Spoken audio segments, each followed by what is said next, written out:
Savage Dragon 134 from November of 2007. Guest starring the Bomb Queen.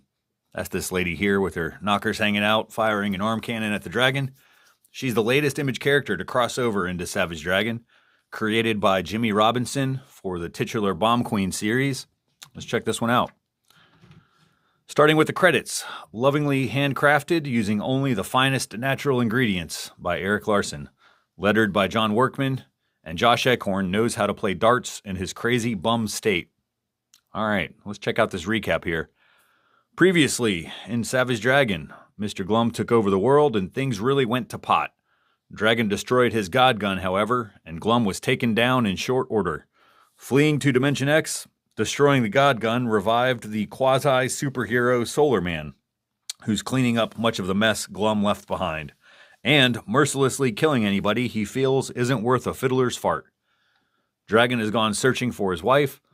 Meanwhile, Dragon's evil Dark World counterpart is rotting in the Hooskow, awaiting trial. Dragon's daughter is trying to get used to her newfound superpowers while getting caught up on her schoolwork, and things are in a general state of confusion. All right, so I did a little schoolwork myself.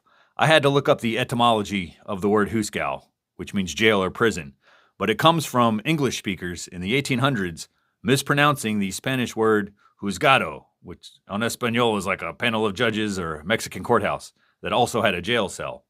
So anyway, learn something new every day. So Bombed is the title of this one, appropriately enough. We are in the Newport City after all. That's the hometown of the Bomb Queen. Just one problem. That ain't the Bomb Queen.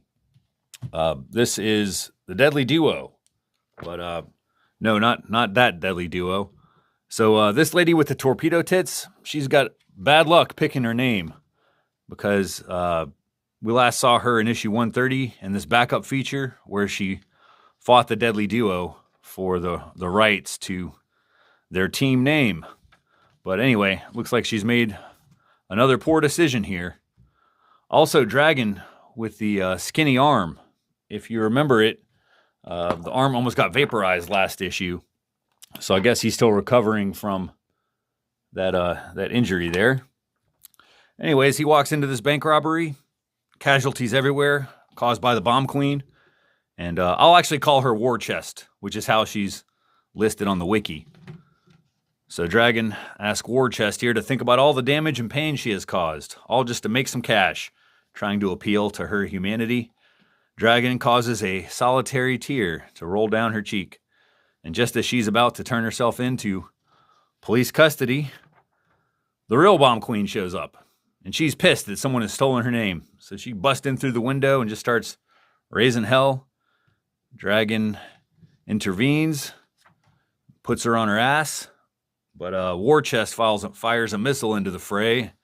And Dragon has had enough of her bullshit. So he gives her a double punch to the tip of her tits, which is a bad idea because it causes this huge explosion.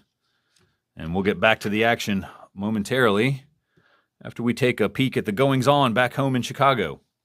So Alex is helping Angel with her homework, but it ain't going well. This kid has seen the wildest corners of Dimension X, so algebra and diagramming sentences, that ain't doing it for her. Plus, she has superpowers. She sees no need to have an education when she's going to major in ass-kicking in a school of hard knocks, beating up bad guys just like her dad. And then we go to the prison here, where a shadowy figure tells Dark Dragon to have patience. They will have their revenge on Savage Dragon in good time, but it won't happen overnight. So, spoiler for future revelations here, but this shadowy, mysterious dude is actually that's the Dread Knight, Ronald Winston your ass. He's still alive, and he wants payback on Dragon for ruining his plans for world domination. But back to the action. So War Chest is out cold from the explosion. Dragon is shaking out the cobwebs when Bomb Queen attacks again, firing a weapon that turns his arm into a shish kebab. But even in that state, it can still deliver a knockout punch. After which Dragon collects his arm and promises to get the hell out of town before sundown, unable to find any information about his missing wife here. Now for another Chicago interlude, where Rapture, a.k.a. Sharona Jackson, is cornered by a real mean bastard named Johnny Nitro. And you'll recognize this bald-headed freak in the zebra-striped Zubaz pants.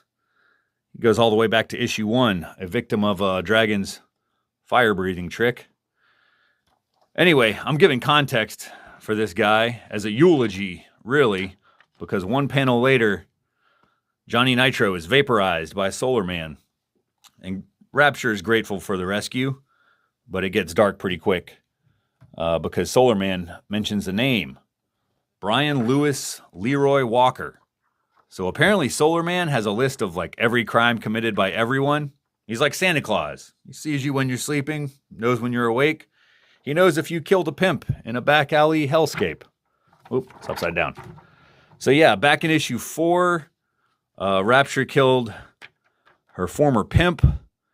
And I guess, you know, there was arguably self-defense, but not in the court of Solar Man.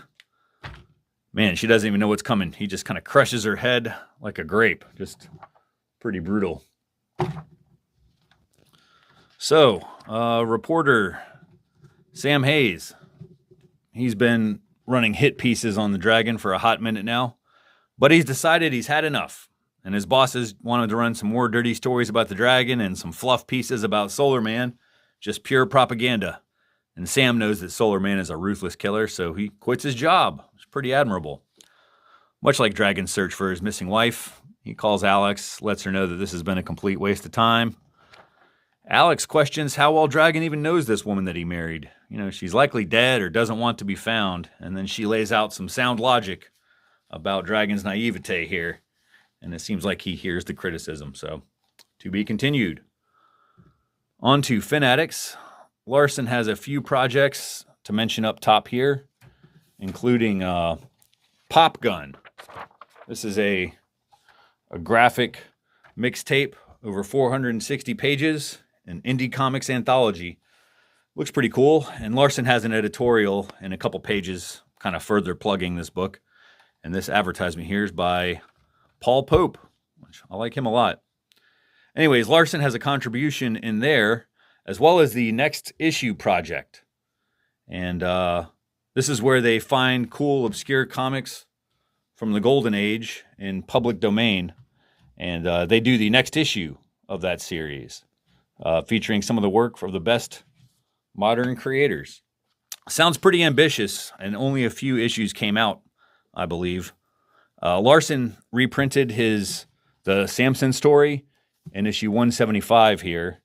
So it's just, 14 pages of retro action. If you want to hunt this down, you can either find that Fantastic Comics or it's reprinted in Savage Dragon 275 there. All right, so that's followed by 3 or 4 pages of letters. We got reactions to multiple issues. There was a 9-month break that created a logjam of these letters. So Larson uses a few pages, reduces the font size to really tiny, just to clear the inbox and publish as many of these letters as you can. He also fits in some bonus material. So this is an alternate cover to issue 91. And then on the other page, this is another alternate cover, either to issue 122 or 123. I'm not sure which one, but so that is followed by The Mighty Skullboy Army by Jacob Shabbat, no clue. And still more. We got The I Word, showing off the newest books published by Image. We got Hawaiian Dick, The Circle, Fearless. I don't recognize any of these titles or the creators, except for Pax Romana by Jonathan Hickman, but I never read that one, though. All right, so what else came out in November 2007? We got Bomb Queen number 3, some cross-promotion going on there. Invincible 47. Got Madman Comics number 5. Spawn 173. The Lunar Brothers, The Sword number 2. That's a cool series. And finally, The Walking Dead number 44. So that should give you some insight into the comics landscape, which leaves Grand Larceny by Eric Larson. So I won't read this whole thing, but it's basically an ode to anthology comics, a celebration of creativity where the shackles of monthly comic book continuity are released, and readers can enjoy just a wholly original story. Which brings us to Pop Gun. That's the newest anthology by Image Comics. I love anthology comics myself, so I'm an easy sell. But the price tag on that thing was like $30 for a graphic mixtape. It seems a little pricey. I'm more likely to take a gamble on an anthology if it's like less than $10. But that's about it. Oh, there is a runner. There's a runner down here telling you how to get your very own Lucha Libre vinyl figure from Mutt Pop. I guess this is like a precursor to the Funko Pop figures, which would be popular just a few years later. All right, so for reals, that's it. We already looked at this Samson comic, and next is issue 135. Adios.